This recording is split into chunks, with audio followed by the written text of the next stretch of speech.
राजधानी लखनऊ में योगी कैबिनेट की आज बैठक होगी। शाम 5:30 बजे लोक भवन में होगी बैठक। कई अहम प्रस्तावों पर लगेगी मोहर।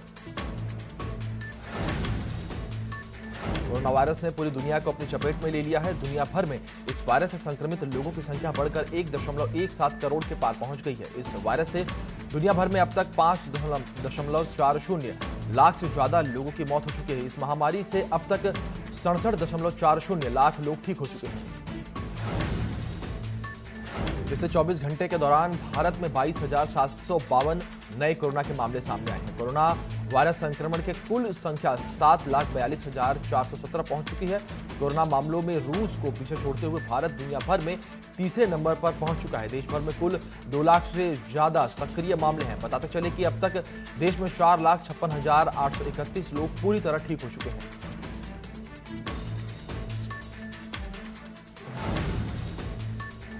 यूपी में लगातार बढ़ रहे कोरोना के मामले। पिछले 24 घंटे में कोरोना के रिकॉर्ड 1346 नए पॉजिटिव केस सामने आए। एक दिन के भीतर संक्रमण से 18 लोगों की मौत।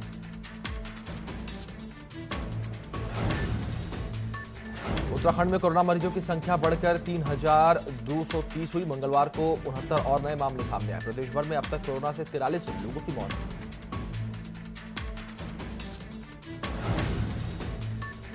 कानपुर शूटआउट में यूपी एसटीएफ की बड़ी कामयाबी। हमीरपुर के महोदा में मारा गया विकास दुबे का दाहिना हाथ अमर दुबे। कल जारी हुई विकास के 15 सहयोगियों में सबसे पहले नंबर पर था अमर दुबे का नाम। 25,000 का इनामी था अमर दुबे।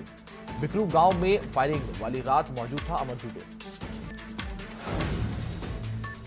कानपुर गोलीकांड में सवालों के घेरे में आए आईपीएस अनंत देव का तबादला हो गया है। उन्हें एसटीएफ से हटाकर पीएसी में भेजा गया है। इसी के साथ मंगलवार शाम यूपी में 4 आईपीएस के तबादले किए गए। कानपुर में बिल्लौर के शहीद सीओ देवेंद्र मिश्र के मोबाइल में मिली रिकॉर्डिंग में साफ पता चला कि उन्होंने चौबेपुर के दरोगा विनय तिवारी की शिकायत एसएसपी अनंत देव से की थी। इसके बावजूद एसएसपी अनंत देव ने कोई एक्शन नहीं लिया।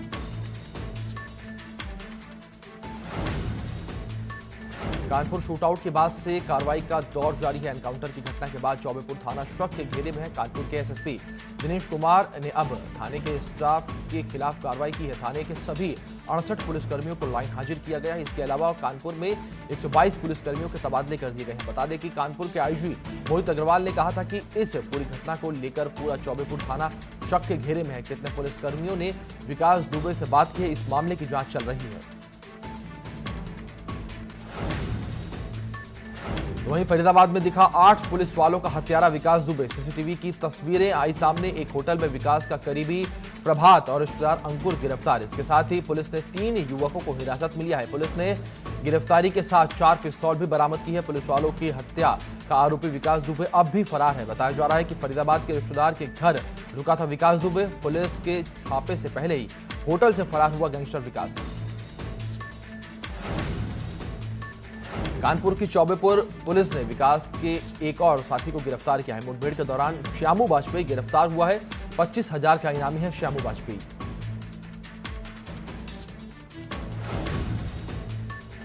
मथुरा में ऊर्जा मंत्री श्रीकांत शर्मा ने शहीद हुए पुलिसकर्मी जितेंद्र के घर पहुंचकर प्रदेश की ओर से उसे परिजनों को 1 करोड़ की सहायता राशि दी। थाना रिफाइनरी इलाके के बरारी का रहने वाला जितेंद्र कानपुर कांड में शहीद हो गए थे। इस दौरान ऊर्जा मंत्री श्रीकांत शर्मा ने कहा कि जितेंद्र का बलिदान व्यर्थ नहीं जाएगा। अपराधियों को जल्द से जल्द सजा मिलेगी। विकास दुबे को पकड़ने के लिए पूरे प्रदेश की पुलिस दिन रात जुटी हुई है। ऐसे में अमरोहा जिले में भी मोस्ट वांटेड विकास के पोस्टर लगा दिए गए हैं। वहीं जिले की पुलिस भी लगातार कुख्यात विकास की तलाश में जुटी हुई है।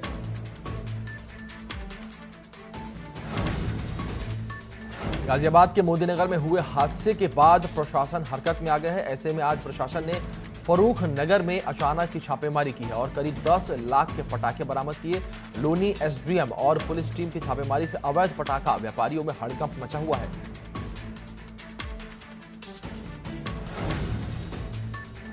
सुल्तानपुर पुलिस ने 25,000 के इनामिया को गिरफ्तार किया है। गिरफ्तार किए गए आशु सिंह पर पूरे भारत थाना में कई मामले दर्ज हैं। अभी हाल ही में भाजपा कार्यकर्ता उत्तम सिंह पर जानलेवा हमले में भी आशु सिंह पर मुकदमा दर्ज हुआ था। पुलिस ने आशु सिंह पर 25,000 रुपए का इनाम रखा था। पुलिस आशु सिंह को न्यायालय में पेश कर जेल भेजने की तैयारी में है।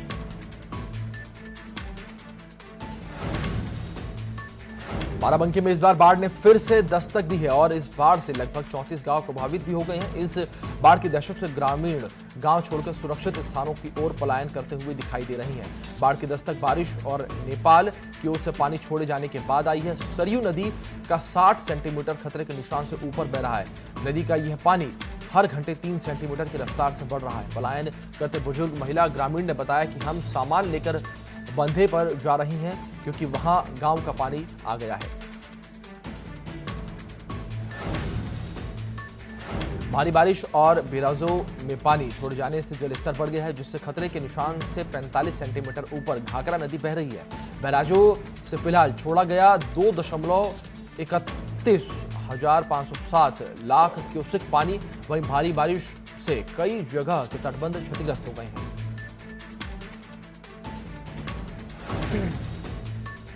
बाराबंकी के नगर कोतवाली इलाके में 2 बैगों में भरी महिला के शव मिलने से हड़कंप मच गया। महिला की लाश 2 बैगों में टुकड़ों में भरी खेत में मिली है। पुलिस मृतका महिला की शिनाख्त में जुटी हुई है। हालांकि महिला का अभी तक पता नहीं मिल पाया है। वहीं घटना की जानकारी मिलने पर मौके पर एसपी समेत कई पुलिस अधिकारी मौजूद हैं और मामले की जांच के लिए एसपी ने टीम गठित कर दी है।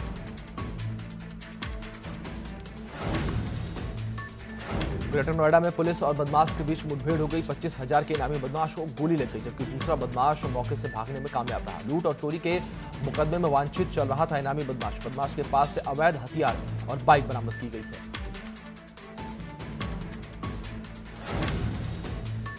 सुबह 11 बजे सचिवालय में होगी उत्तराखंड कैबिनेट की बैठक। पीडब्ल्यूडी पर्यटन से संबंधित फैसलों पर मुहर लग सकती है। प्रवासियों के रोजगार पर भी निर्णय भी हो सकता है।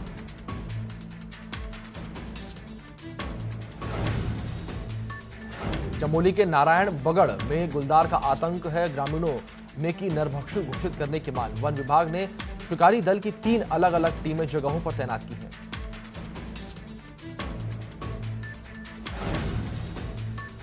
देहरादून में हरीश रावत आज दिया सांकेतिक धरना। उन्होंने सुबह 9 बजे अपने आवास पर उपवास किया। समाज के कुछ तबकों की आवाज उन्होंने उठाई।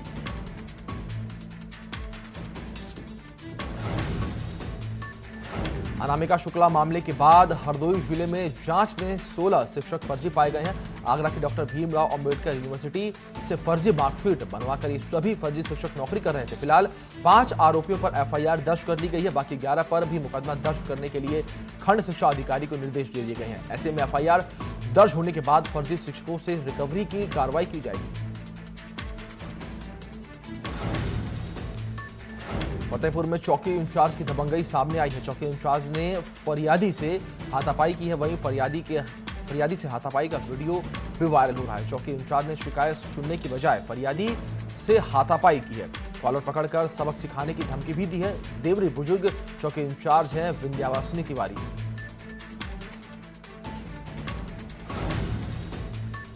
आगरा के सिकंदरा इलाके में नेशनल हाईवे पर बड़ा हादसा हुआ है। हाईवे के किनारे सो रहे लोगों पर ट्रक चढ़ गया। ट्रक चढ़ने से 5 लोगों की मौत हो गई, जबकि 2 लोग गंभीर रूप से घायल हुए हैं।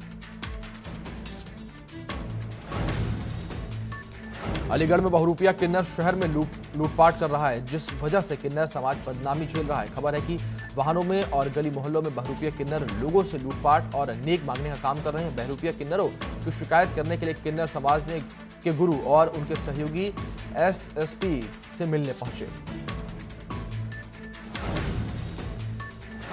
महाराजगंज जिले में भारत नेपाल की सोनौली सीमा से सटे नेपाल बॉर्डर पर एसएसबी और पुलिस के 885 ग्राम अफीम के साथ एक तस्कर को गिरफ्तार किया गया है। भारत नेपाल की खुली सीमा का फायदा उठाकर आए दिन इस तरह के ड्रग्स की तस्करी बड़े पैमाने पर की जाती है। इस तरह के तस्करी को अंजाम देने के चक्कर में युवक को सोनौली पुलिस ने दबोचकर 885 ग्राम अफीम बरामद की है।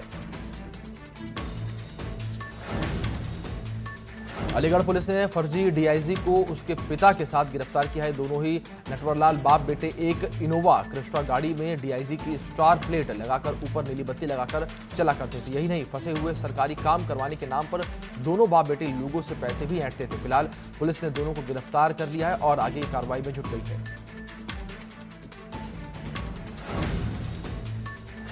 तेज बारिश के कारण जिला गोंडा के बहलोलपुर गांव में मिट्टी की गिरने से युवक की मौत हो गई है। तहसीलदार ने पीड़ित परिवार को आर्थिक मदद का भरोसा दिया है। कन्नौज के महुई गांव में दबंगई देखी जा रही है। जमीन विवाद में दबंगों ने युवक को पीटा और मारपीट का वीडियो सोशल मीडिया पर वायरल हो रहा है। मामले में पुलिस की संवेदनहीनता सामने आई है। पुलिस ने नहीं सुनी पीड़ित की शिकायत।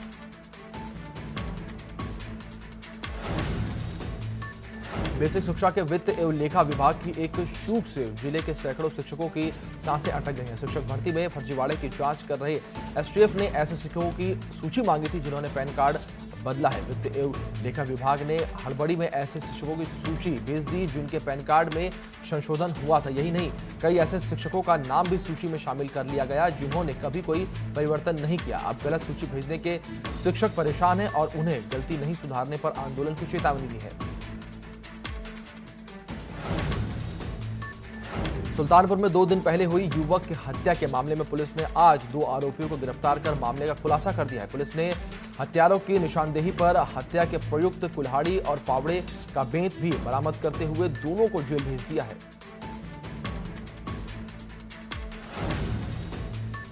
कानपुर देहात से एक घटना सामने आई है जहां संदिग्ध परिस्थितियों में युवती का शव फांसी पर लटका हुआ मिला। जिसके बाद परिजनों में कोहराम मच गया। युवती का शव दुपट्टे के सहारे लटका हुआ पाया गया है। सूचना पर पहुंची पुलिस ने शव को कब्जे में ले लिया है।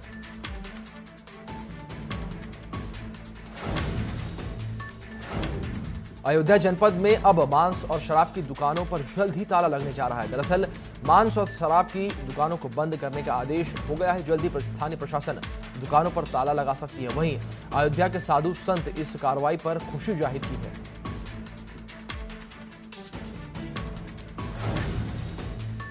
अनलॉक 2 की शुरुआत के साथ ही सघन नगरी में कोरोना तेजी से पैर पसारने लगा है। प्रयागराज में अब कोरोना संक्रमितों का आंकड़ा 400 के पार पहुंच गया और अब राजकीय बालिका गृह की 3 और लड़कियों की जांच रिपोर्ट कोरोना पॉजिटिव आने से हड़कंप मचा हुआ है। इससे पहले भी राजकीय बालिका गृह की 3 और लड़कियों की रिपोर्ट पॉजिटिव आ चुकी है। फिलहाल कोरोना संक्रमित लड़कियों को कोविड अस्पताल में भर्ती करवाया गया है।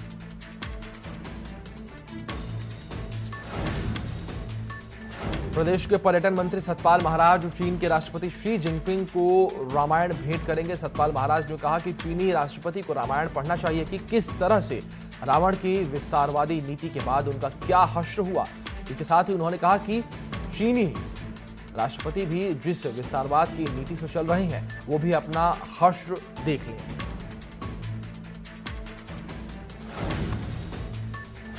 चीन के साथ जारी विवाद के बीच कांग्रेस से राज्यसभा सांसद प्रदीप टमटा ने बॉर्डर इलाकों में कनेक्टिविटी का मुद्दा उठाया है। कांग्रेसी सांसद का कहना है कि यूपीए के दौर में टनकपुर जौल जीबी सड़क को हरी झंडी मिली थी, लेकिन बीते 7 सालों में इस रोड पर कोई काम नहीं हो पाया है। जबकि सामरिक महोत्सव की इस सड़क के बनने के लिपू लेक तक की दूरी 100 किलोमीटर कम हो जाएगी।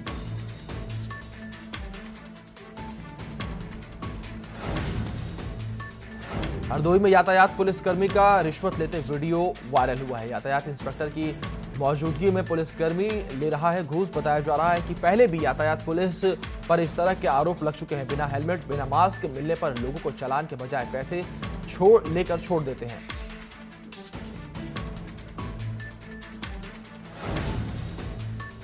सावन माह की शुरुआत होते ही रामनगरी में झूलनोत्सव की परंपरा शुरू हो गई है और सावन की छठा का उल्लास अयोध्या के कुछ मंदिरों में भगवान के झूलनोत्सव और सांस्कृतिक कार्यक्रमों के साथ मनाया जा रहा है। लेकिन इस वर्ष महामारी के कारण श्रद्धालु झूलनोत्सव में शामिल होने नहीं पहुंच सके। एटा नगर पालिका के द्वारा एटा शहर में बनवाए जा रहे नालों में पीला ईंट लगाकर ठेकेदार पैसे का घोटाला कर रहे हैं। नगर पालिका परिषद के द्वारा किदवई नगर चौराहे से आवास विकास कॉलोनी तक नाला निर्माण कराया जा रहा है, जिसमें उपयोग होने वाले मटेरियल की गुणवत्ता खराब बताई जा रही है।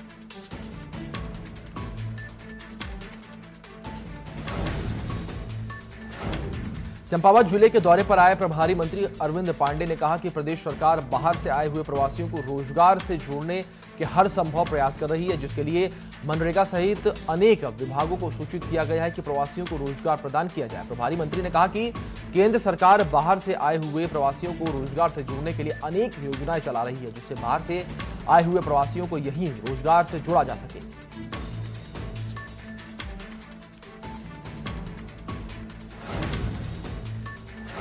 भारत सरकार के निर्देशों के बाद देवभूमि में अगस्त महीने से पशुओं का टीकाकरण अभियान शुरू होने जा रहा है। वहीं राज्य मंत्री रेखा आर्या का कहना है कि केंद्र सरकार के आत्मनिर्भर अभियान के तहत पशुधन को बचाना प्राथमिकता में है। वहीं केंद्र ने बजट जारी कर गाय और भैंस के टीकाकरण करने के आदेश किए हैं।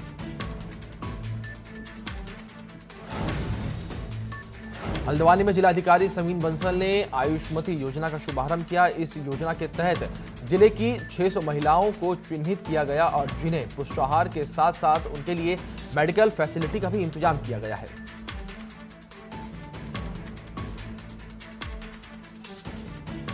बागपत जनपद में बाइक सवार तीन बदमाशों ने भट्टा मालिक की गोली मारकर हत्या कर दी और मौके से फरार हो गए। सूचना पर पहुंची पुलिस ने छानबीन कर शव को निजी अस्पताल में भिजवाया है, जहां पर चिकित्सकों ने भट्टा व्यापारी को मृत घोषित कर दिया। घटनास्थल पर जांच पड़ताल करने के बाद पुलिस ने शव को कब्जे में लेकर पोस्टमार्टम के लिए भेज दिया है और जांच में जुट गई है। परिजनों की तहरीर के आधार पर पुलिस मामले की तफ्तीश कर रही है।